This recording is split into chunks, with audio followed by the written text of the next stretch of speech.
Hello, and welcome to another episode of our NAWBO Member Love Live and the Texas Women Mean Business podcast. My name is Akila, and I'm joined today by Tiffany Johnson of Heal Nashe Executive Coaching and Healing is a Journey. Hi, Tiffany. How are you? Good to be here. Good morning, everyone. Good morning. Well, we usually do these on Fridays and it is a Monday morning, so this feels very different. The energy is just palpable compared to Friday. We're already like, okay, I'm done. I've got 0% battery left. So you're getting a whole brand new experience here today. So thanks for joining us. Thank you. I'm glad to be here. So I introduced, there at the beginning, you have two separate businesses that we're going to walk through today. Talk to me about the difference between Heal Nashe and then Healing is a Journey. So, Healing is a Journey is a Texas based telehealth counseling practice. I support adults navigating stress, anxiety, life transitions, and personal growth.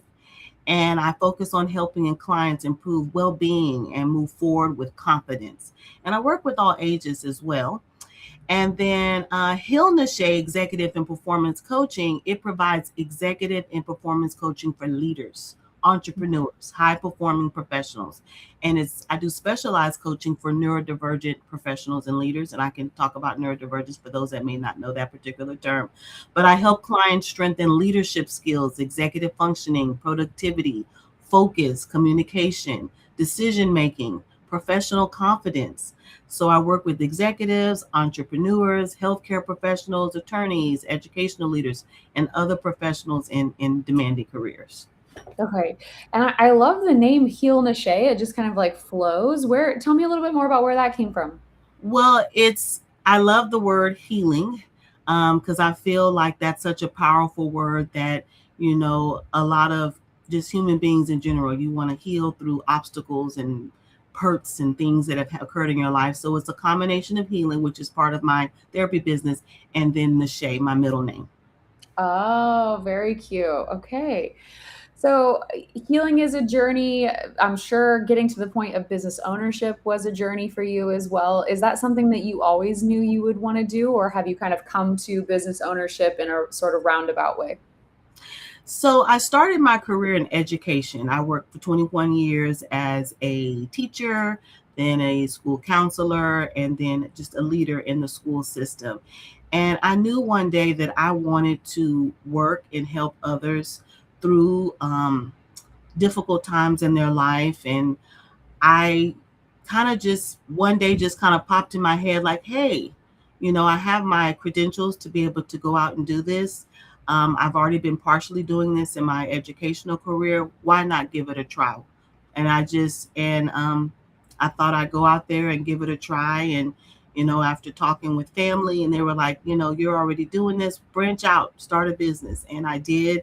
And I'm really enjoying it. And I'm really enjoying, seeing how my clients are improving through our sessions.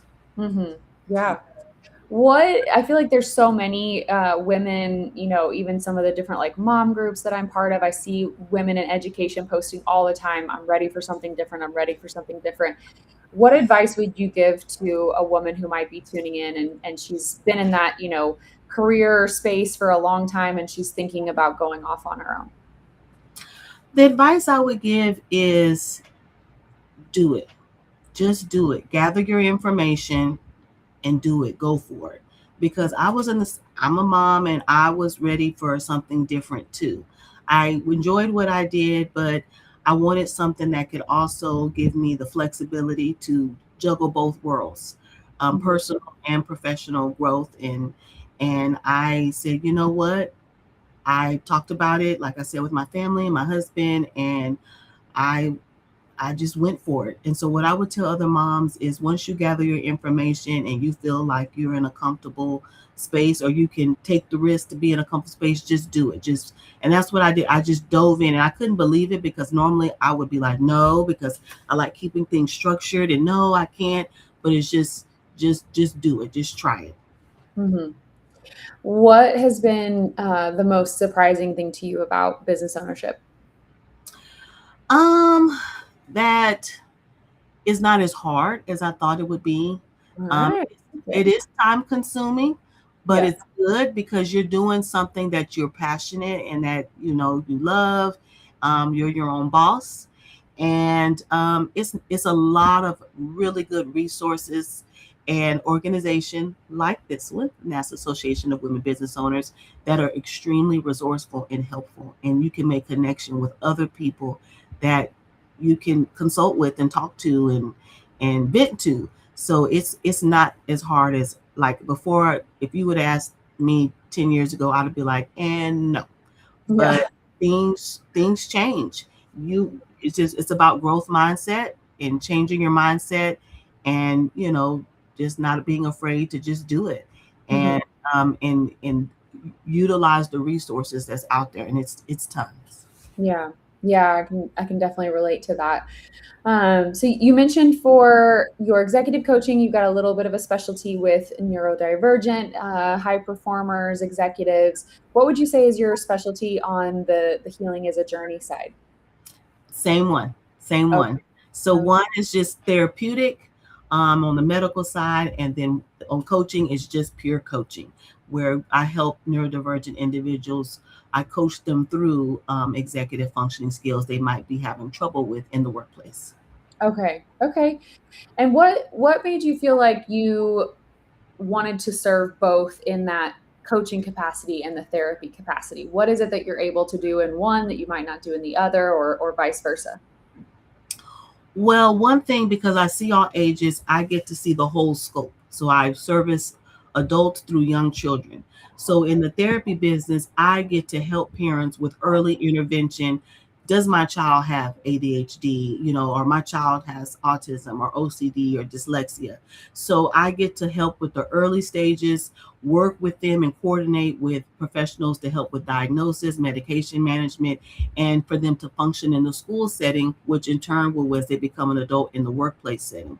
So and it's more of a medical portion that I do in the healing, where we're working with the doctors on medication management, further diagnosis, and understanding what they have, the psychoeducation, and why they do what they do, the behaviors that they may, do that they don't understand, and how it impacts them in their daily functioning.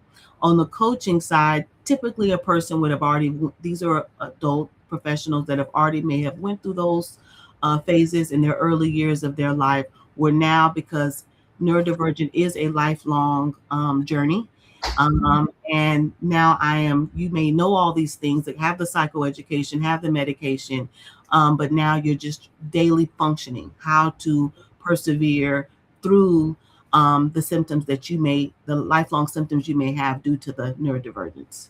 Hmm. And what was it for you that created this passion for you for the neurodivergent community? Was it personal experience? Was it family experience? Was it, this is where I feel like I can make the biggest impact? What would you say? Well, it was for two reasons. I saw it quite a bit as a teacher and school counselor, and a lot of times, just people didn't understand. There was sometimes a lack of empathy. There was not enough education. And I found myself, even as a teacher and school counselor, wanting to advocate for those students that were seemed like everything was okay, but they know they did have a neurodivergent condition, whether it was ADHD, autism, OCD, dyslexia, that was impacting their functioning, but people didn't, because sometimes you didn't always see it. It was just through behaviors, they were misunderstood. And so I Mhm. found myself advocating more as a school counselor, as a teacher, for those individuals. And I started my teaching field years before I became a mom. And then my oldest son is ADHD. So I had a personal experience as well with that. Okay. Yeah, absolutely. What advice would you give for a parent that maybe is starting to kind of notice some stuff, but they're thinking, "Gosh, are they too young? Should I wait? Is it, do I need to wait until it seems like they're really struggling in school?" What would you say to a mom who's maybe wondering when's the right time to go ahead and have their child evaluated? I would say I would start now. Early intervention is scary. You think about labels, you think about how your child may be treated, looked at, but I would just take baby steps. Get the get the evaluation. A psychologist, a psychiatrist, they typically do the evaluations, and they'll tell you if they feel like you should wait or if it's an actual diagnosis, and start the early intervention now while they're young. It's a growing population. It's growing awareness. Is growing support where more parents are getting the diagnosis, getting their children on 504 plans, IEPs in the school setting, getting them the outside support. So I would say start now, take the baby steps, do what you feel comfortable doing as a parent, but just take the steps and get the information, discuss it as a family, and then go forward from there before, presenting it like how you can best support your child in the school setting. And Mhm. then but I definitely say early intervention is key, Yeah. because once that early intervention happens, as they get older, the symptoms do decrease. Mm. Well, and I can speak to at least, for my youngest daughter who has been diagnosed ADHD, we had the same kind of fear and trepidation. And I think for us, what surprised me was how much of a relief it was to have the diagnosis instead of feeling like, oh, this is such a like, bummer or, negative. It was really truly more of a, okay, we can just take a breath and feel like we can name it, we can help her, we can give her the tools that she needs at this point. So it was much more of a positive experience than I was anticipating. Yes, and that's a very common feedback I get from parents once they get it. They get past once they get past the process, they're like, I'm relieved. I know what it is now. Yeah. Very good. So, in terms of adults, I think a lot of women are at a place now where they're kind of coming to terms with, I think I might be neurodivergent. I think I might have this going on. I think I might have that going on. How do you help them feel empowered to make a change, even if they feel like, well, I've already gone 30, 40 some years of this is how I function best. I'm doing okay.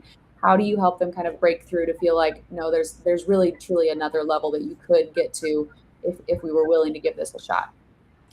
Well, because there's certain supports that are available when there's an actual diagnosis. I mean, you can get therapy at any time. A therapist can help, but at some point, the symptoms will, if it brought you to the place where you're thinking about it, that means the symptoms are there where you may need extra support, because ADHD or neurodivergence shows up differently for girls versus boys, men versus women. And I feel like just in my therapy business, there's a growing need where women are getting late diagnosed with a any of the neurodivergent disorders. So I Yeah. feel like if you're noticing it and you notice you're strong in this area, but then there's another area where you're like, I'm still like need I think I need help, it's bothering me.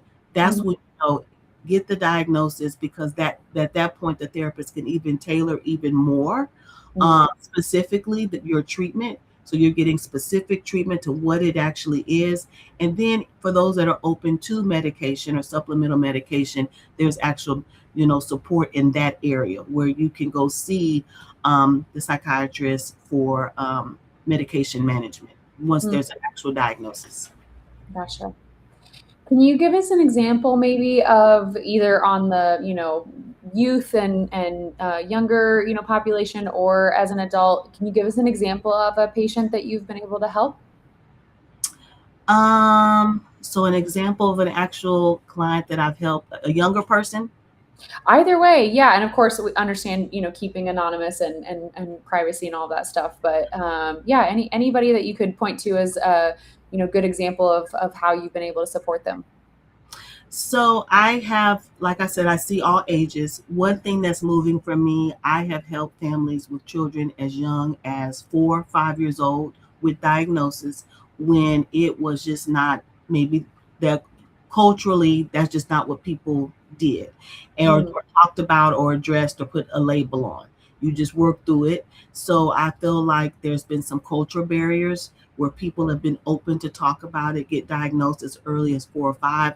Parents that they were not open to medication management, because that's hard, wanting to put your child, your young sweet little face on medication. You're thinking like, oh my God, and what's going to happen? Is will they get addicted to it? That's a common question I get. But just working through with the family, with my background in schooling as a teacher and school counselor, and now, a therapist and coach, I just work with the parents closely with that young population, 4 to 6, to get the diagnosis. If needed, get connected where they can do medication management with the psychiatrist. And they're doing well. I mean, kids that went from like couldn't sit still, ran around the classroom, impulsivity with their words, might have been, physical. And with therapy, working with me working closely with the parents, and then referring them out for medication management with the psychiatrist, they're doing way better, and they're getting positive feedback, getting awards from the teacher and the award ceremony. Just polar opposite. Teens that were struggling with impulsivity, Mhm. teens that were once used vaping as a coping mechanism, Mm. quit cold turkey, and found other ways that dealt with what was bothering them in our therapy sessions, and then now have healthy coping mechanisms. Maybe found new friend groups that could help extend what we were doing in therapy to get away Mhm. from unhealthy coping mechanisms. Yeah. Work with adult professional women, business owners that got late diagnosis of autism, ADHD, um, providing psychoeducation in addition to what was provided to them and their psychological evaluation with the psychiatrist or psychologist, and Mhm. work with just how to live as an adult with a neurodivergent diagnosis, understanding the whys, dealing with the impact that they had as a child because they weren't diagnosed, and the things that they went through because people didn't understand that's what they had. They didn't understand what they have. We go back and we revisit those past hurts and trials or tribulations, and address that to present day and to a new chapter, a new Mhm. beginning for them, and them feeling confident and feeling like it's not who they are, it's just what you have. I like that. That's a great note to tie that up with a nice bow. So, walk me through, how did you come to find out about NAWBO? I know you mentioned earlier, it's an organization to help with resources and things like that, but how did you individually come to find out about us? So, as I mentioned, as a new business owner, I wanted to connect with other business owners, other women that, may have had a different career, switch to being a business owner, get resources, provide resources, and just feel connected, and be part of a community where we can share ideas and network. And I'm really excited and really enjoying being part of it and being here today in today's podcast. Fabulous, fabulous, fabulous. What else? How can people learn more about you? What ways can they connect if they're interested in learning more? So for Healing is a Journey, I do have a website, www.healing isajourney.com. And I am on Facebook, Instagram, and Pinterest. And then for Heal Nashe Executive and Performance Coaching, I do have a website, www.healnasheexecutive.com. And I'll provide that in the comments after the live. Okay, fabulous. And as far as being able to kind of get started with you, does it always typically start with kind of an initial consult? We need to talk. We need to learn more about what your situation is, and what you need, or is it, hey, we jump right into things? So with my therapy business, I do a free 15-minute consultation where we talk about, what's the presenting issue, how I can, help best support them in that area if that's in my particular scope. And then we talk about next step, which would be the next step would be to schedule an intake appointment where we work together and build in the treatment plan. But I do offer first a 15-minute free consultation for therapy, and for the coaching business, I also offer since they're be a little more depth, a 30-minute free consultation for my coaching business where we talk and connect. It's a discovery call. And then after we do that discovery call, and we discuss next steps into our first coaching session. Okay, wonderful, wonderful. So I know we were talking just before the live that it's a busy time of year. You're looking forward to getting more involved with NAWBO and everything. Is there anything in particular that you're looking forward to learning more about, or being a part of with the organization? I am so excited to attend like the upcoming networking events, continuing building relationships with fellow members, I'm looking forward to learning from other women entrepreneurs and finding ways to continue to connect and contribute to the community as I grow within the organization. Okay, wonderful. And what would you say? I feel like I've asked you this question with a lot of different scenarios today, but for a woman business owner listening in and thinking about, gosh, I really need to join something. I need to join something. What sort of experience could you share with her as far as how it's been just getting started and just getting into your membership? You know, as a new member, I have felt very welcome and very supportive, very responsive when you have questions. Um, Lots of opportunities in person and online, which means a lot to me having the option of both. And Mhm. so I really enjoy that. So it's a very strong, awesome local organization, the National Association of Women Business Owners San Antonio, but then it's a national, of course, organization where there's national opportunities for you to go to a conference, which I'm looking forward to doing that. But it's a lot of excellent opportunities, lots of resources, podcasts you can listen to. Just it's a variety of things, and it's very accessible. And the feedback, you're very responsive, very positive. Wonderful. Thank you so much, Tiffany. That's wonderful to hear. And you mentioned our national conference. We actually just had our advocacy days, and our Woman Business Owner of the Year this year for national was actually a fellow therapy provider based out of Chicago. She had a wonderful business model. Helping with sort of lots of different types of low-income families in the Chicago area, and just really, really phenomenal work. So we'll manifest that for you too, Tiffany, to be next up in line for that. But thank you so much for joining us today, Tiffany. Is there anything else you want to share with us about what's coming up soon for you guys, or any way for people to connect with you? I'm open to new clients for therapy and or coaching, and I look forward to working with you all, and I'm here to support. Okay, wonderful. Well, if you are interested in learning more about Tiffany, by all means, check her out, find her website or her social media to get in touch.